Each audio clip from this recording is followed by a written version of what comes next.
Pastor Bill Quinn of Love Never Fails heard daily on Bible School Radio, 91.3 KDKR Decatur, Dallas, Fort Worth, and on 91.3 KYJC Commerce. Portions of KDKR's daily programming do not necessarily reflect the views of the management or staff. Prudent Money with Bob Brooks is sponsored by the Prudent Money Foundation on 91.3. Well, what is more important, miles or age? Today we're going to take a look. Stay tuned for the special Car Corner edition of Prudent Money.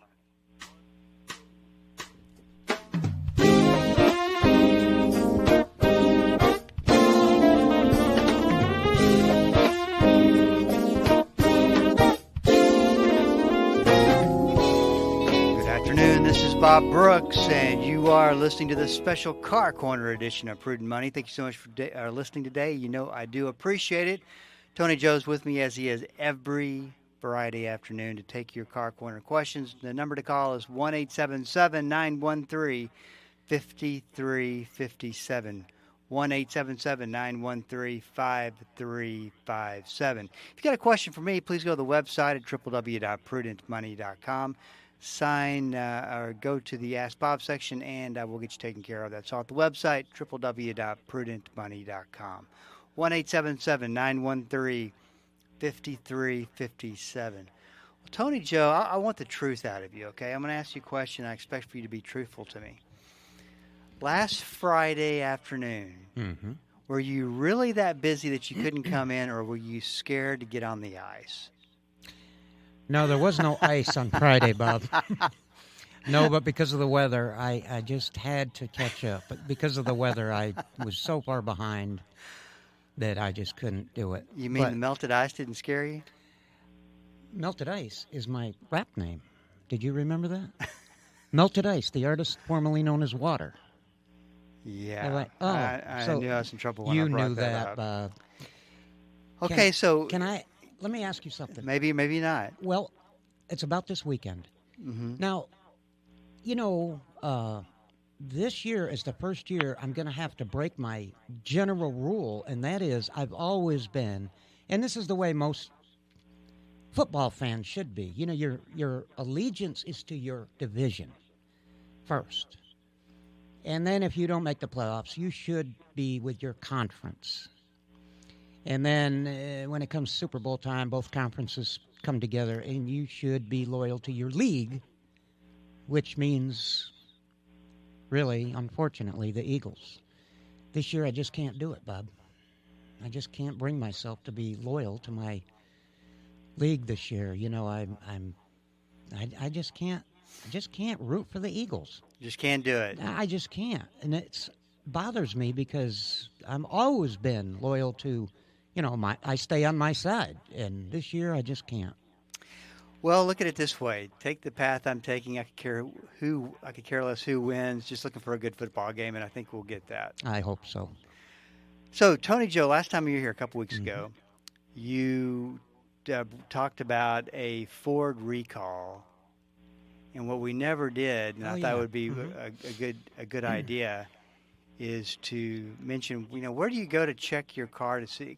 Because I bet you a lot of people don't know that you can actually go on the internet, go to the right site, put your VIN in the vehicle identification number, and you can find out if there's any open recalls on your car, and you can get that fixed. That web address is nhtsa.gov/recall.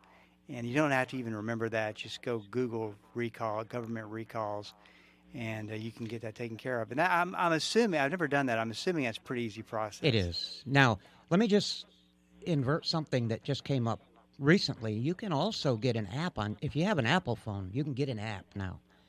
Oh, look at you talking about cell phone apps. Something, but it's an app, but you'll only get it if you have an Apple. Yeah. Now, if you, and that's one thing I know. You can enter your VIN number, bing, it brings up all the recalls ever on your particular make, model, and year.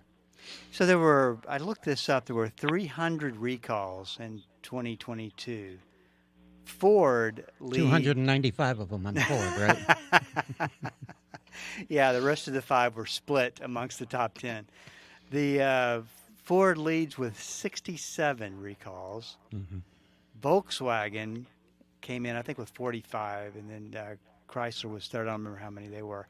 It begs the question, as you start to look at brands, and we've talked about this, that the way technology is developed in automobiles, that it's not used to. It used to be, if you really want a car to last, you'd pick brand A or brand B because the way they're built. But now, as you talk about, there's really, if you take good care of a car, most cars, I guess with your few exceptions, are going to last as long as you want them to last. How much should you put in? Should you factor in a company like, we'll just pick on Ford, with all the recalls? Well, I mean, didn't that say something about the quality yeah. And that type of thing? Sometimes it doesn't necessarily have anything to do with quality. I certainly would not shy away from a Ford because it had 67 recalls. Now, let me just explain one thing really quick that I think will help everybody understand a little bit, and it's good information that I never thought to explain since you brought it up. You know, any people out there listening are going to understand this. There was a recall that I remember on Hyundais that was it Hyundai or Kia? Let me think. It was Kia, I believe. Kia. Now, Bob, this recall was for an upgrade in the software, right? Just pushing some buttons and upgrading the software for a problem with the knock sensor, which is a sensor that detects ignition, timing, pinging, and detonation is the name of it. So we call it a knock sensor. Now, this knock sensor was going to be updated and through a recall. So you had to bring your car in and have it updated. And it was a problem with the engine design or manufacturing right off the showroom floor. So these engines had a weak spot. The cure was to update this knock sensor to detect knock in the engine earlier than previously programmed into the system. Now, there was a rash of cars out there that needed new engines. 2014s, 2016s, I don't know how long it actually lasted, but there has been several that have come through my shop. And you know what the thing is? Kia was going to warranty the engines. And there's so many of them out there, there's a waiting list. People have to stop driving their car because they can't drive it anymore. Really? And the dealers have 30, one of the dealers had 30 of them on their lot, backed up, all needing engines. Now, listen to this. If you had the update done, they would warranty it. If you didn't have the update done, no warranty. It's all on you. New engine. Wow. So these things are more important than people think they are sometimes. If you get a recall, you need to have it done. So have you, just out of curiosity, have you looked in the fine print to see if this says not getting recalls taken care of invalidates the warranty? Have you seen anything like that? I have. Well, no, I haven't read the fine print. I don't. You have. Do you think it's there? I don't know, but I do know for sure that Kia. I keep saying Hyundai. Kia. If you didn't have that recall, because I've had to call several dealers to try to get these engines under warranty, and that's what they tell me on the phone is, has the current recall for the knock sensor been done? And no, if it has not, then it's not on. They're not going to cover. Man, that's a $4 or $5 grand. And you know what else? Is it? It cost about $4 or $5 grand? Oh, it costs probably $4 or $5, maybe more. But think about it, Bob. The recall is free. It would have cost you a little bit of time, right? Inconvenience, maybe, but not having it done, or just not ignoring that recall and not really understanding what it was, then you have just cost yourself $6,000-7,000. Who knows? I mean, just think about it. New engine, no new engine, and they were terrible. They were failing before. I had one, I think, failed at 70,000 miles. Mm. This is Bob Brooks, and you are listening to the Special Car Corner edition of Prudent Money. 1-877-913-5357. I do have a line open, and we'd love to hear from you. Let's talk a little bit about we at the beginning of the program. We talked about fewer miles, older age cars versus higher miles, younger age cars. Mm-hmm. Which would you rather have, and why? I'd rather have a high mileage, later vehicle, newer vehicle with a lot of miles on it. And the reason for that is this. Older age vehicles with low miles can be as problematic as a 2-year-old car with 200,000 miles on it. You say, wow, that's incredible. Well, no, it isn't, because when the car, one thing I will tell everybody that's listening right now that I have learned over my years and years of experience, watching, observing, talking with people, having my own vehicles, all my kids, having their vehicles, and me taking care of all the cars like to be run. You get a car, start it, and go somewhere. They like to be used. They're happiest when they're used, when they go somewhere every day. And believe this or not, I have also come to the conclusion that cars actually retain somewhat of, I can't go into it right now. I have logical explanations for this. I have come up with some logical explanations. Maybe we could do a show on it sometime. But cars like routine, just like people do. Cars like routine. If you start your car up, go to the same place every day, start your car up, come home every day, that's when the car runs at its best. And it's hard to explain. You take a car that's been sitting around the house for, I don't know. Grandma's car gets run every now and then when somebody comes over and wants to take it out and exercise it and knock some carbon off the valves. That's fine, but that develops problems as it sits in Grandma's driveway not being used. Moisture contamination starts to occur and things start to degrade, rot, the hot sun, the UV rays. I mean, there's a lot to a car that when it sits too much, even though it's got 10,000 miles, it can need constant repairs. 1-877-913-5357. This is Bob Brooks. Stick around. Be right back.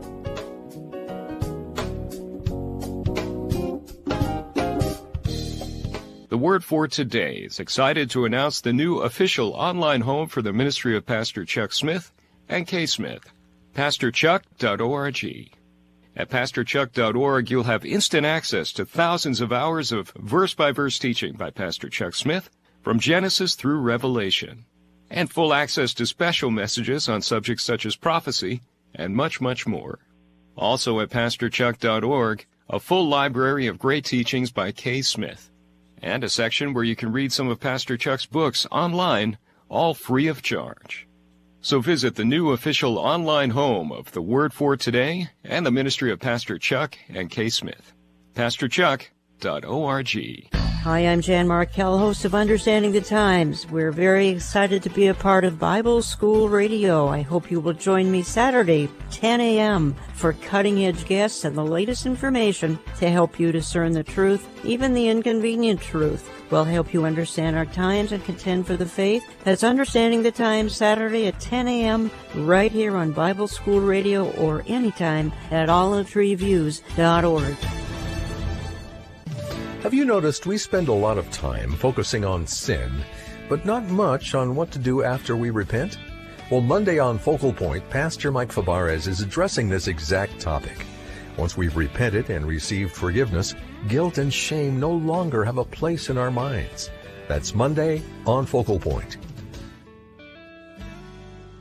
8:30 a.m. on Bible School Radio 91.3. Welcome back. This is Bob Brooks, and you are listening to this special Car Corner edition of Prudent Money. 1-877-913-5357. That is the number to call, and we'd love to hear from you, whatever's on your mind. Tony Joe, you had one other thought you wanted to kind of connect to what you were saying before we went to break. Go ahead. I just wanted to kind of point out a couple of examples of cars and how they operate and when they're happiest and how to get the best from your vehicle. And that is, Bob, did you ever notice, well, maybe because, you don't go that far away. You live fairly close, so I'm not going to use you an example, but just anybody out there that knows let's say you go all summer long and really we don't get a lot of rain and you don't use the windshield washers, for instance. You just don't have a need for it. Sometimes when you go to use the washers, they don't work anymore. Either it's, there's several reasons they cannot work, but the wiper blades, you turn them on and it looks terrible. It smears everything. It's because you haven't used them all summer long, and the oil has secreted out of the rubber in the blades, and you try to use the blades, and sometimes they just, break apart as you're using them. There's other things like power windows. The back windows in a car, on a four-door sedan car, say, if you're a single person and you have a four-door sedan car, you very seldom ever put the back windows down. Then when you need to, sometimes they break. It's because you're not exercising them. You're not using them. Things on a car need to be used and exercised. And if you use them, then they continue to work. That's a similarity that I've noticed between all cars, and that is the more you use the equipment, the better the equipment works. There's certain things on a car that get neglected over time, and like the air conditioner in the wintertime. You don't use it because you don't need to. You don't want to use it. But then in the spring, you go to turn it on, and it's low on refrigerant. Why? Well, because the seal's dried out and a little bit of refrigerant leaked out. Now the air conditioner's low, and it doesn't get as cold. All these things that don't get used eventually break. And that's why I'm going to go back to the bigger picture of the automobile itself. You got an automobile, drive it, use it. That's what you bought it for, use it. If you've got 6 automobiles and, you use 2 of them and the other 4 sit around, you're going to find out eventually those automobiles are going to need more repairs than the ones you're driving. 1-877-913-5357. So let me give you an example. Let's take the car that doesn't have very high miles on it, and the maintenance light comes on and says, "Hey, in 14 days, you need to go get your oil. You need to get your oil changed." Okay. Do you pay attention? And your miles are not even close to this service that they say that you need. Do you listen to the age, or do you listen to the miles? I would not listen to the miles in that case. I would, if you know enough to check the oil and make sure it's clean and full, you can pretty much disregard the mileage because you're not running the mileage. The clock, so to speak, that's come up to warn you of oil change time may run on time and not on mileage. They have a variety of different ways of checking the time, hours, engine hours, mileage, operating conditions. They have a variety of different ways on different cars of bringing that oil requirement light up for oil change time. So I wouldn't depend on that. 1-877-913-5357. Let's go to Terry from Red Oak. Terry, this is Bob. Welcome to the program. What's on your mind today? Hi, yes. I have a 2010 Scion XB. It has 240,000 miles on it. When I come to a stop or I'm sitting at a red light, my car shakes, and I've been told that it's motor mounts. And then if I put it in neutral while I'm sitting there, it quits shaking. Okay. Just wondering what that is. Yeah. What can I do? Well, that does sound like motor mounts. I'll tell you what happens if you want to just listen for 1 minute. First of all, okay, it's got 240,000 miles. Have the motor mounts ever been changed? Not as far as I know. I bought this car 3 years ago, Okay. and it was used. Terry, if the engine has been replaced. Mm-hmm. Okay. It was in a wreck. All right. Well, if the engine has been replaced, the mounts don't necessarily have to be replaced. They can reuse the mounts. And I would venture to guess that's probably what happened. But the motor mounts are a big rubber insulator between the frame of the car and the engine parts of the car. So it isolates the vibration from coming to you as the person sitting in the front seat. Well, as these big rubber mounts start to sag over time as they age, the metal on the engine and the metal on the frame of the vehicle that it's mounted to become closer and closer in proximity. When they get close enough, you can actually get more vibration transferring to you as the person sitting in the seat. If you put it in neutral, you're taking the load off the engine, which makes it almost go away. The other thing that'll probably make it go away is if you put your foot on the brake, put it in drive, and then give it a little bit of gas and don't let the car go anywhere. We call that preloading. Right. And if you give it a little bit of gas, you'll probably find out it kind of goes away as well. So given the fact that you were, did a mechanic look at it and say that it needed motor mounts, or is that just something you're reading? No, a mechanic told me. Yeah. More than likely it does. That sounds exactly like what's going on. And I think there's three mounts that mount that. There's a fourth one called a transmission mount. But the 3 engine mounts are probably as old as, the frame of the vehicle. Is it dangerous to drive like this? No, not necessarily. However, let me preface this with, it's not dangerous. Like, the engine's not going to fall out of the car. But there's, say, 3 mounts. As one of them wears the most, it puts extra strain on the other 2. Now, the other 2 are getting excessive stress, and eventually one of those are going to break, and then the third one could break. So you can add more to the repair by prolonging the amount of time that you have it fixed. You can start taking out one, then the next one, then the next one. So the sooner you can afford to get it done, the better you're going to be. But is it dangerous? Not really. I mean, they don't make the motor mounts where, anything can fall out. The engine can lift up and it can hit hoses under the hood and other things can happen. But essentially, no, I can't tell you that it's dangerous. Is it expensive to repair? Some of the mounts are more expensive than others. And so it depends on which ones are actually fractured or broken. So I would get maybe an estimate before I did anything just to see. You could take it in and have somebody evaluate it, see which mounts are broken.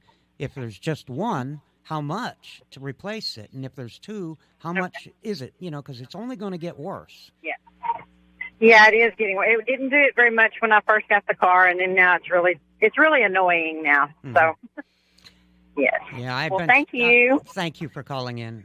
I wish I could give you more on how much it would be, but so many cars, there's so much difference that I wouldn't even begin to guess at it. Okay. That's all right. Thanks, you Terry. so much. Thanks for calling in. Lord bless you. 1-877-913-5357. So it's a lot of that come down to labor.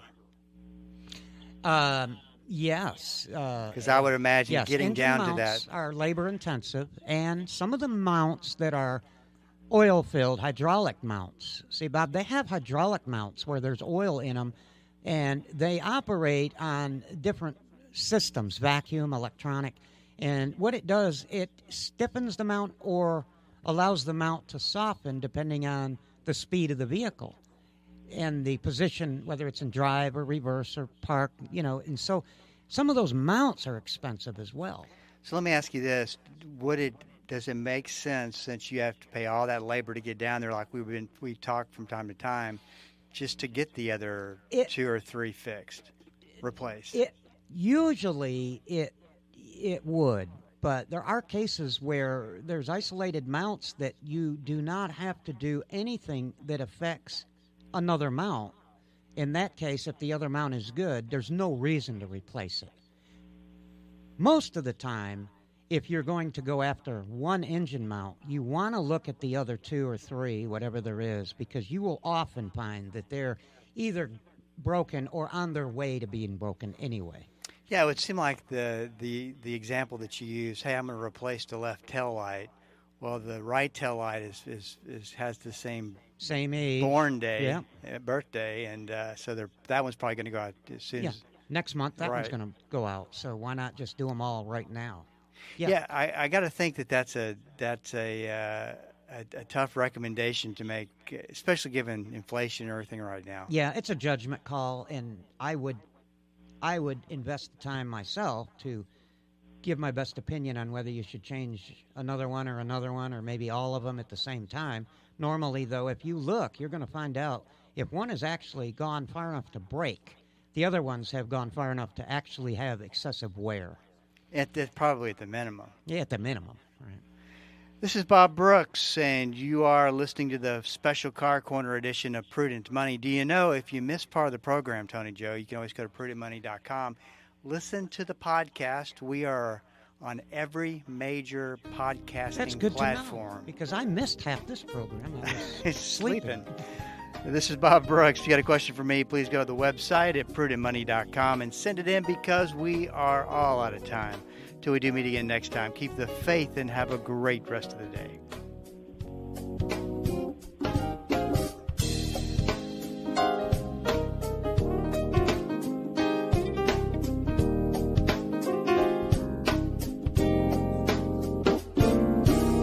That's all the time we have for today.